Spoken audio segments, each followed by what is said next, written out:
Dobar dan. Ono što mi je jako zapelo za oko nedavno, to je jedna fenomenalna partija sa španjolske lige između jednog od najboljih španjolskih velemestara Francisca Valleja Ponsa s bijelim figurama protiv jednog od najboljih mađarskih velemestara Gledure.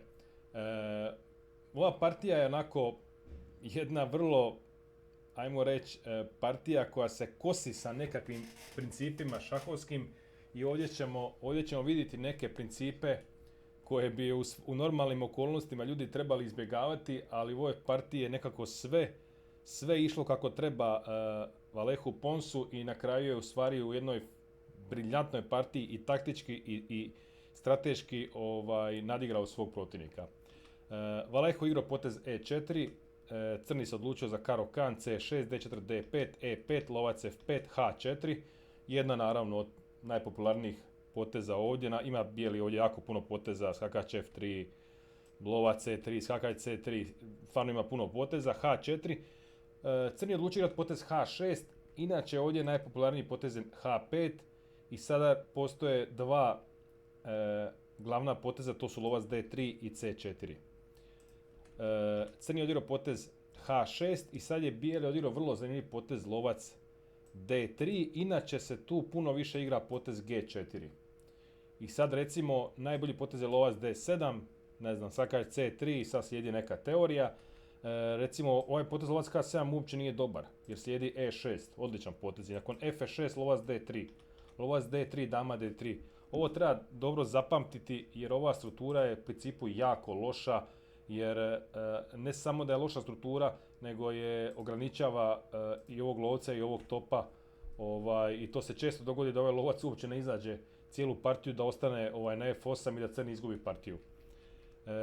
Bijeli je odigrao lovac D3 i crni je pojeo lovac D3 i sad ovdje jedan nevjerojatan trenutak i kad sam baš gledao partiju, išao sam baš provjeriti šta je kompjuter misli o tome, i u stvari čak i kompjuter smatra da je dama D3 nešto bolji potez, ali potez CD3 je po svim šahovskim principima bi trebao biti jako sumnjiv potez i to u stvari na neki način naravno da do nedavno da neki učenik povuče takav potez, trener bi mu rekao da napusti trening doslovno, jer ovo se čini kao totalni paceraj, kakva je ovo igra da se umjesto dama D3 uzima potez CD3 da se duplaju pješaci.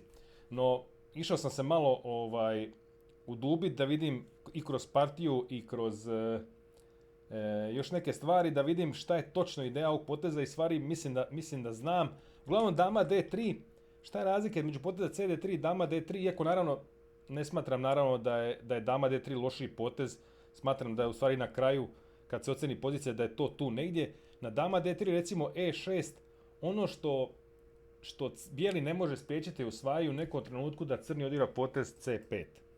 I mislim sad recimo na potez skakač C3, ako to ne smatram najboljim potezom, C5, DC5, lovac C5, ova struktura je dosta dobra za crnog, posebno ako je skakač na C6 i drugi na E7.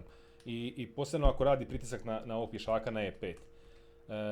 Ne kažem ovdje umjesto skakač C3, vjerojatno je bolje nešto drugo, ali opet je teško spriječiti taj C5 i to je neka normalna pozicija. Šta je u stvari glavna ideja poteza CD3? Crni vuče E6, bijeli vuče skakač C3. U stvari bijeli je na neki način spriječio crnome skoro za sva vremena ovaj potez C5.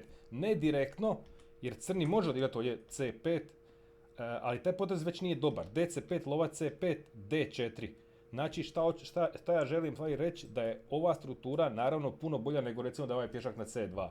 Sad ovdje, nakon D4, recimo lovac B4, slijedi odmah potez dama G4. I već je vrlo neugodan pritisak na točku G7. Ovakvi potezi su vrlo riskantni. To možda i H5, G5, F4 slijedi, to je vrlo teško odigrati. G4, dama G7 i takve stvari su moguće. Uglavnom recimo C5 nije dobar potez. Crni je odigrao dama B6, u stvari idejno da pokuša odmah pritisnuti pješaka na D4 i da napravi isto pritisak na pješaka na B2. Recimo da je odigrao potez skakač D7, bijeli bi odigrao potez vjerojatno H5 i opet nakon C5, DC5, recimo skakač E5, D4, ovo je struktura gdje bijeli bolji, ovaj pješak je dosta dobar, posebno poslije kad slijedi B4, B5, a ovdje recimo na lovac C5, opet D4 i opet dama G4, neugodno, a na skakač C5, D4, ovdje je jednostavno bijeli bolji jer skakač D7, skakač F3, skakač nije dobar na D7. Ovo isto je vrijedno zapamtiti, skakaču je mjesto na C6. Ali problem je to što ako ne uzme skakačem na taj lovac C5, bijeli nakon D4 ili B4 ima taj dama G4. Mislim, teško je preporučiti ovdje lovac F8 kao potez, to je jednostavno prepasivno. Crni je odigrao potez dama B6, bijeli skakač F3 i crni je po meni bolje potez nešto bio H5. Mislim da je bijeli možda čak i trebao poslije igrati H5 kad ovaj nije htio. On nije htio slabiti ovo polje G5, ali pitanje koliko je sad to trenutačno važno. On je odigrao potez A5 s idejom da uzme nekakav prostor na daminom krilu. Bijeli je mogao odigrati potez H5 da uzme još više ovdje prostor, ne odlučio rokirati. Skakač E7, skakač E2, skakač gleda jednostavno, vjerojatno je jedno od polja mogućih i ovo skakač H5, da opet radi pritisak na točku G7 i tu oko kralja. Ovdje je ono glavno pitanje za crnoga gdje rohirati i na koji način. Jer crnom bi recimo ovdje, ono što trebamo znati što se tiče pozicije ovdje je da bi bilo idealno da crni promijeni jednog skakača.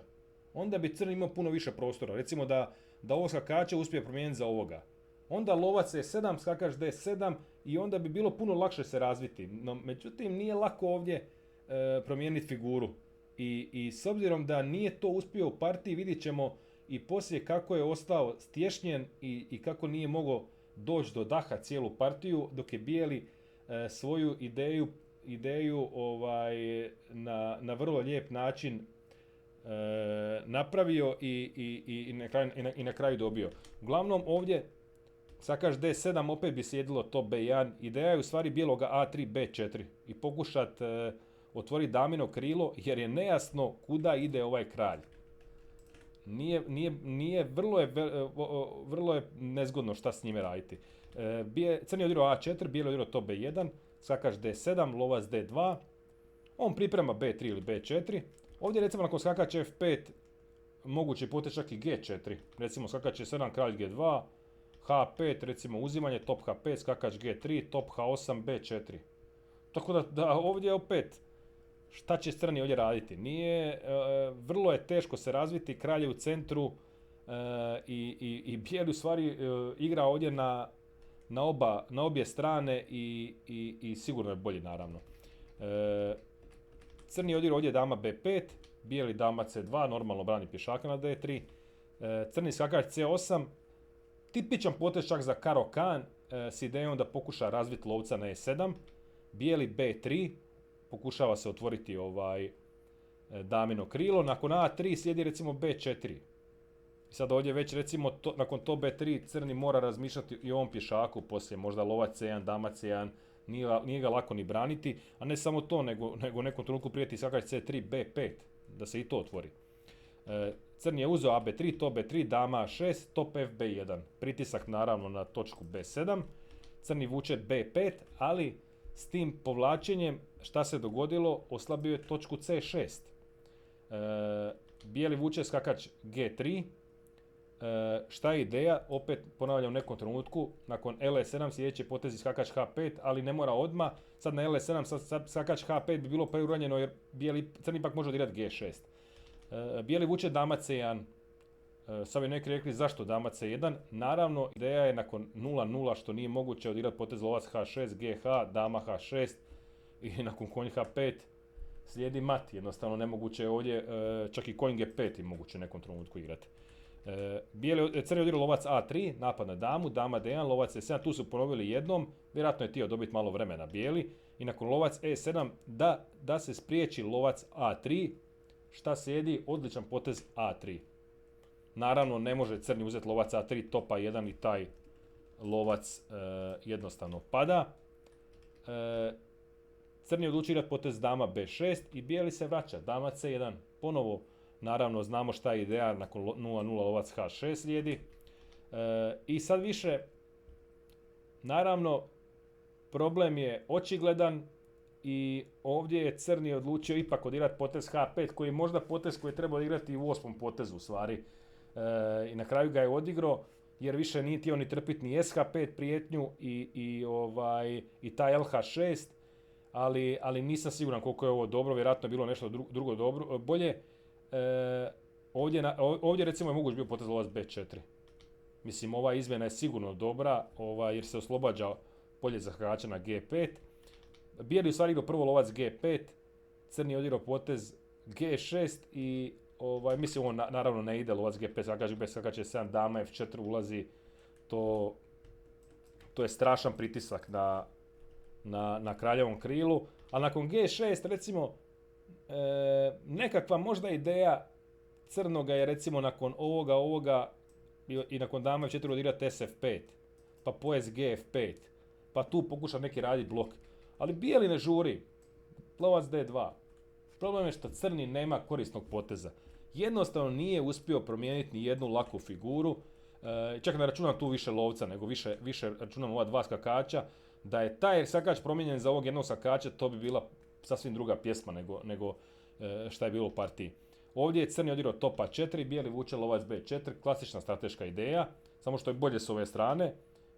Crni je povukao skakač b8, neka prevencija možda ovoga pješaka na c6, možda je bijeli htio i top c3.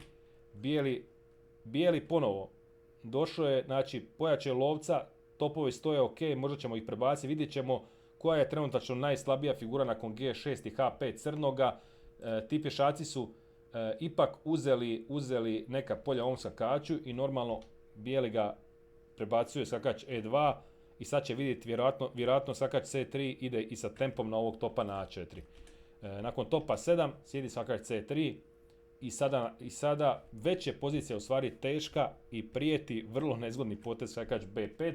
Sad ja ne znam da li je to crni previdio kad je pojeo lovac b4, ali teško je ovdje već preporučiti neki bolji nastavak, jer ovo je ono, bijeli igra na oba krila, mislim, jedan od mogućih poteza je skakač g5 pa dama f4. Mislim, ili dama f4 pa sg5, naravno ne smijem previdjeti ovog pješaka, mislim, to je jasno. Ali mislim, teško je braniti sb5. Mislim, kuće bijeli sa ovim skakačima, recimo na skakač, ne znam, skakač a6, vjerojatno je moguće i ls7, mislim, vrlo je teška pozicija.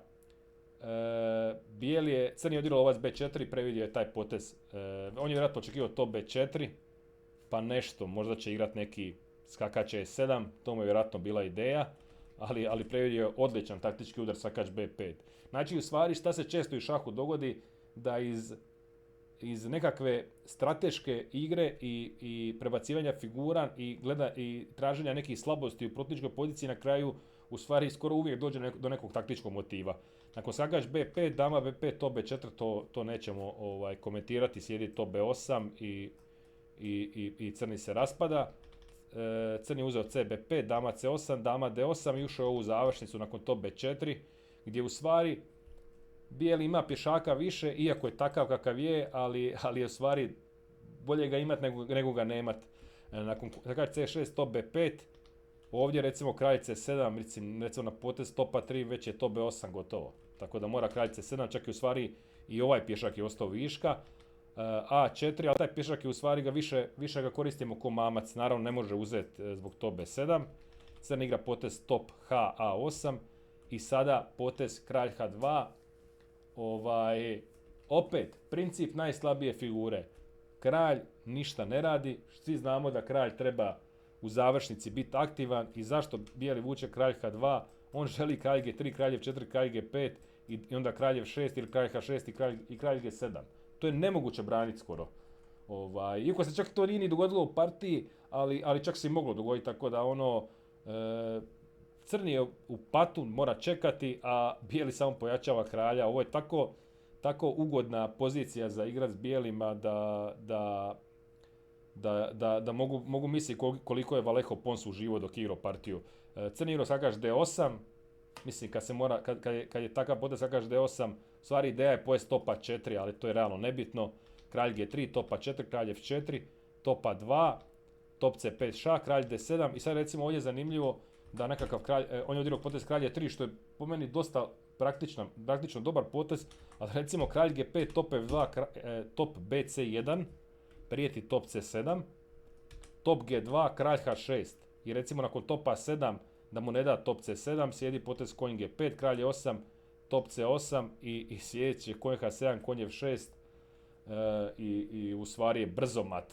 Tako da je recimo i ova jedna vrlo lijepa ideja s prebacivanjem kralja s G1 na H6 mogla uspjeti da je bijeli odlučio tako igrati, no međutim igrao je on tehnički dobro, igrao je potez kralje 3, top nazad na A7, skakač G5, topa 1, bolje je igrati s dva topa bijelome nego s jednim, top B6, topa 6, top B5, ne da izmjenu. Crnom se jednostavno lakše brani s jednim topom, ali ovdje nema šta, topa 7, skakač H7, idealno mjesto za skakača, skakač C6, top B2, bijeli nigdje ne žuri, top C7, skakač F6 šah, kralj D8, ovdje recimo nakon kralje 8 postoje nekakvi potezi kod top B8, mislim prijeti mat na skakač B8, top C7, naravno gotovo. Kralj D8, top BC2 vezivanje, top C8, mislim može i kralj F4 ovdje, sigurno s idejom kralj G5, kralj H6, kralj G7. Bijeli je odigrao potez top B2, tu je malo vrtio, iako ništa on tu ne gubi, naravno. Ovaj igrao top BC7 i sad je bijeli odlučio završiti partiju s potezom F3 i u stvari ideja je G4 i stvoriti H slobodnjaka, jer crni ne može držati ovaj lanac nikako. Znači kralj je 7, top B2, kralj F8, G4, FG, mora, HG mora, FG, sad je odlučio igrati potez G5, mislim svakako prijeti H5, pa se otvara i ova druga strana, G5, ali sad je previdio skakač H7, kralj G7, skakač G5, skakač D8, top BC2, top C5, top C5, konj C6, H5 i ovdje je crni predao partiju jer nema tu, nema nikakve obrane, još je vezivanje u pitanju, slobodnjak, mislim, prijeti možda i H6, prijeti kralj F4, stvari bijeli uopće ne mora ni žuriti, mislim, to je pozicija toliko dobivena da je vjerojatno crnome i dosadilo se više ovdje braniti. Jedna od, moram priznati, boljih partija u zadnje vrijeme, ali iz oba dijela partije, znači prvo od strateške igre, odlično uočavanje plana crnoga, do sprječavanja njegovih planova i onda je idealno otvorio i držao je kraljevo krilo gdje ovaj nije mogao rohirati, morao držati kralja na E8 i otvorio je damino krilo i na kraju se preko daminog krila u stvari crni raspo. Nije stigao jednostavno crni promijeniti figure i to ga na kraju koštalo, iako naravno da sam potez CD3 je nevjerojatan, ali eto, i takav, ajmo reći, antišahovski potez može donijeti probleme jednom odličnom igraču ko Gleduri koji je eto, na skoro 2650 rating, ali jednostavno se nije uspio obraniti od fenomenalne ideje bijeloga. Ništa, toliko za danas, pa eto do sljedeći puta se vidimo.